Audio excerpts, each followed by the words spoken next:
Di sebuah restoran di Korea, ada seorang koki misterius. Dia memasak sepanjang hari, jarang keluar untuk berinteraksi dengan orang lain. Karena itu, tidak ada yang tahu bahwa dia dulunya adalah bos gangster terkenal. Dia dikagumi oleh semua orang. Karena mereka yang tidak tunduk semuanya akan mati. Setahun yang lalu, Geo Seok memasuki restoran ini. Dia berlumuran darah di seluruh. Dia baru saja melikuidasi guild saingan. Geo Seok juga terluka parah. Dia mendengar suara di dalam ruangan. Geo Seok membuka pintu dan mendapati pemilik toko telah bunuh diri. Melihat bosnya akan mati, Geo Seok buru-buru memotong talinya. Mengapa Anda ingin bunuh diri? Ternyata putri pemiliknya telah meninggal dunia. Karena kesedihan membuatnya berpikir, mari hidup dengan baik. Geo Seok juga muak dengan kehidupannya saat ini. Setelah menghibur pemiliknya, dia memutuskan untuk tetap menjadi koki. Biasanya, hidup sangat damai. Hari kerja, malam merawat kucing. Hidup itu mudah. Sampai seorang pria datang untuk bekerja sebagai pengantar barang. Pemilik restoran menerimanya untuk bekerja, dan juga termasuk makanan dan akomodasi. Tapi kepribadian Jatiil ini sangat sulit diatur. Dia membuat marah Geo Seok. Sedetik kemudian, Geo Seok melotot. Pemilik restoran hanya mendengar beberapa benturan. Taek-il koma selama lebih dari 6 jam. Geo Seok harus menggendongnya kembali.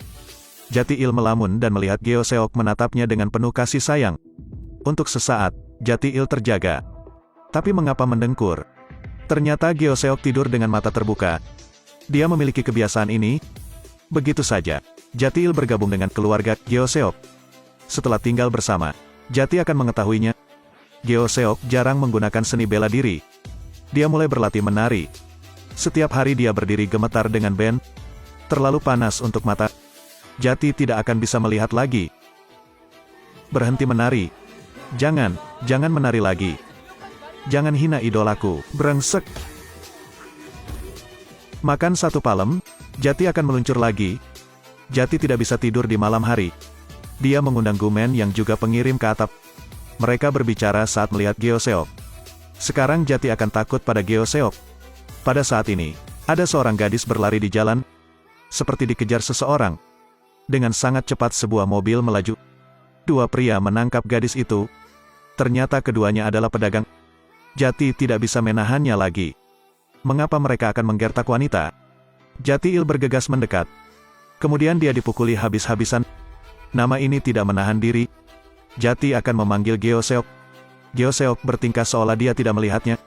Gumen datang untuk menyelamatkan. Hentikan, boom.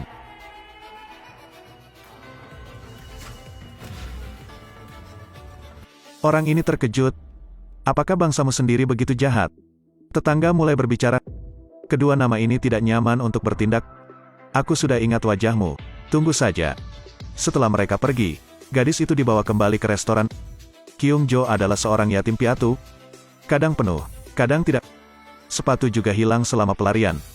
Tapi Kyung Jo juga tidak menerima sedekah. Kyung Jo berjalan keluar dari restoran. Tiba-tiba sesuatu memukulnya. Jati akan melempar sepatunya ke Kyung Jo. Itu sepatu bekas. Tapi itulah yang paling dibutuhkan Kyung Jo saat ini. Kemudian Jati akan membalas dendam pada Geo Seok. Dia memarahi Geo Seok karena pengecut. Tapi Geo Seok akan terungkap. Itu lebih banyak masalah. Kemudian Jati akan pergi mengantarkan barang.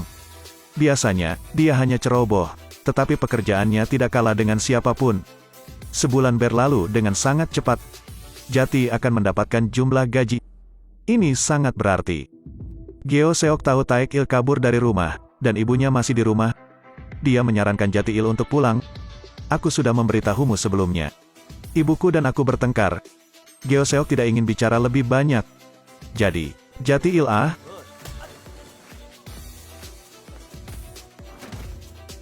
Melihat Geo Seok mendekatinya, Taek-il bergegas pulang di malam hari.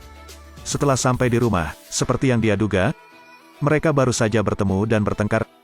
Ibu Jati ingin dia terus sekolah. Dia tidak ingin Taek II melakukan hal lain. Jati tidak akan mau melawan lagi. Dia mengeluarkan gajinya dan melemparkannya ke atas meja lalu pergi. Jati tidak akan mau belajar. Dia ingin membuktikannya pada ibunya. El akan menggunakan cara lain untuk menghasilkan uang. Setelah berbalik, Tael melihat gadis dari hari sebelumnya juga datang ke sini. Ternyata pemilik restoran membiarkan Kyung Jo tetap menjadi pelayan. Tapi orang-orang kemarin datang lagi. Mereka mendorong pemiliknya ke tanah. Jati-il dan Gumen melawan. Tapi mereka tidak bisa menang. Saat huru-hara, Jati-il terlempar dan terkena sesuatu. Ternyata itu adalah Abu Putri pemilik penginapan. Pemilik toko kaget, matanya merah dan merah jambu. Dia memegang Abu di tangannya. Melihat adegan itu, Geo Seok menjadi marah. Dia meniup salah satu dari mereka terbang. Pria lain mengangkat tinjunya dengan keras. Tapi kakinya terangkat dari tanah. Geo Seok melemparnya ke atas meja, lalu membuangnya lagi. Nama lain bergegas masuk. Pukul satu tamparan telinga.